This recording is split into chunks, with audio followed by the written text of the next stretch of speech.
Have you ever had that experience where you're watching someone carry something and they begin to trip and the thing they're holding goes crashing to the ground and there's nothing you can do about it? Maybe you lunge to assist but feel like you're moving in slow motion. Or maybe you were just too far away and all you can do is yell, "No!" With 3 young ones around the house, for us, it's inevitable. And people are always tripping on some Legos or action figures and things are always dropping to the floor. Some break, others just splatter. I wish I could say we've gotten used to it. And we're picking up where we left off in Revelation chapter 5 last time. And the 24 elders surrounding the throne just took a big spill.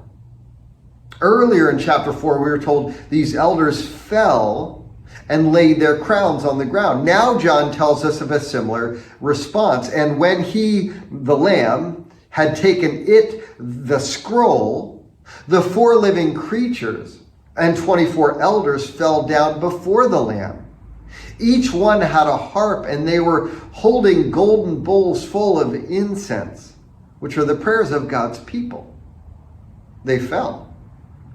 It doesn't say whether the implements they were holding dropped and spilled out, but John could clearly make out the contents of the bowls. They are our prayers, mine and yours. I like how the commentator N.T. Wright puts it: the heavenly scene is umbilically related to the earthly. The ordinary, faithful, humble prayers of Christians here on earth appear in heaven as glorious, sweet-smelling incense. The heavenly harps corresponding to the song, however feeble and out of tune, which we sing to God's praise now, here and now. John's apocalypse shows clear connection between what's happening in our here and now and there in the heavenly throne room. There's also an essential connection between the song of the Lamb and the one enthroned. And not only in the falling reaction to the 24, but also in the first words of their song.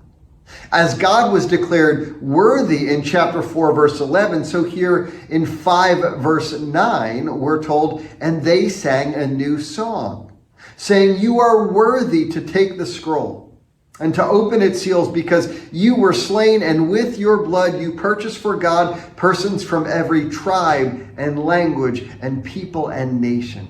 You have made them to be a kingdom and priests to serve our God, and they will reign on the earth. By his blood we have been ransomed," which means bought. In the world of John's audience, it's often used to speak of the purchase of slaves. No doubt we have been ransomed from slavery, but just look at the juxtaposition from slavery. The blood of the Lamb has made us to be a kingdom of priests. Where have we heard that before? How about Exodus 19 on Mount Sinai? All the imagery here, from the slain lamb to freedom of slavery, echoes Exodus. But there's a big difference, isn't there? The promise in Exodus is to the 12 tribes in Israel. What God accomplished through this lamb is for people from every tribe and language and nation. It's about us. And that's certainly worth singing about, isn't it? John has been laying out the geography of the heavenly throne room for us. In the center is the one enthroned who has now been joined by the Lamb. Surrounding them are the four living creatures, and around them the 24 elders who have fallen. As if a camera zooming out further, it brings a scene even more glorious. Then I looked and heard the voice of many angels, numbering thousands upon thousands and 10,000 times 10,000. They encircled the throne and the living creatures and the elders. In a loud voice, they were saying, worthy is the Lamb who was slain, to receive power and wealth and wisdom and strength and honor and glory and praise. Now, the first song is about what the Lamb has done. The second song is about what the Lamb deserves. The first song praises him for what he's accomplished in us and for us. The second song is assigning him all riches and power and glory.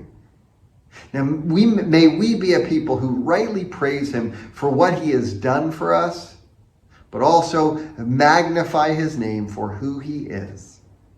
Have a blessed week.